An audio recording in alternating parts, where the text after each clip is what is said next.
வரும் சட்டமன்ற தேர்தலில் கூடுதல் இடங்களை கேட்டு பெறுவோம் என்று முன்னாள் காங்கிரஸ் கட்சியின் தலைவர் KS அழகிரி அவர்கள் தற்பொழுது தெரிவித்திருக்கிறார். கடந்த 50-60 ஆண்டுகளில் மட்டுமானால் அவர்கள் சாறுகளை அவர்கள் அறிந்துவிட்டு சக்கையாக எங்களை போட்டு விட்டார்கள் என்றும் தற்பொழுது அவர் தெரிவித்திருக்கிறார்.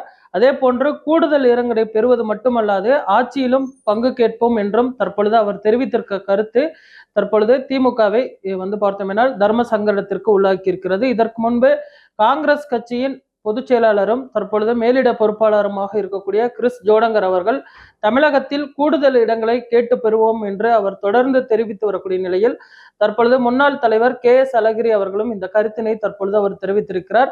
திமுக கூட்டணியில் அங்கம் வகித்து வரக்கூடிய காங்கிரஸ் கட்சி இந்த முறை அதிக இடங்களை கேட்டு பெறக்கூடிய ஒரு நோக்கத்தில் இருக்கிறது. ஆனால் திமுக இந்த முறை பார்த்தோமேனால் காங்கிரஸ் கட்சிக்கு குறைவான இடங்களை மட்டுமே கொடுப்பது என்ற முடிவில் இருக்கக்கூடிய சூழலில் தொடர்ந்து கூட்டணி கட்சிகள் பார்த்தோமேனால் அதிக நெருக்கடியை கொடுக்கக்கூடிய ஒரு சூழல் உருவாகி இருக்கிறது.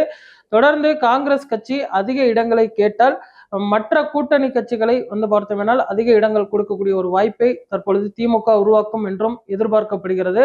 காங்கிரஸ் கட்சி தொடர்ந்து திமுகவிற்கு நெருக்கடி கொடுப்பதாக இது பார்க்கப்படுகிறது. ஆனாலுமே கூட தற்பொழுது வரை காங்கிரஸ் கட்சியின் தலைவர் செல்வ பெருந்தகை இது குறித்து எந்த ஒரு கருத்தினையும் தற்பொழுது வரை தெரிவிக்கவில்லை.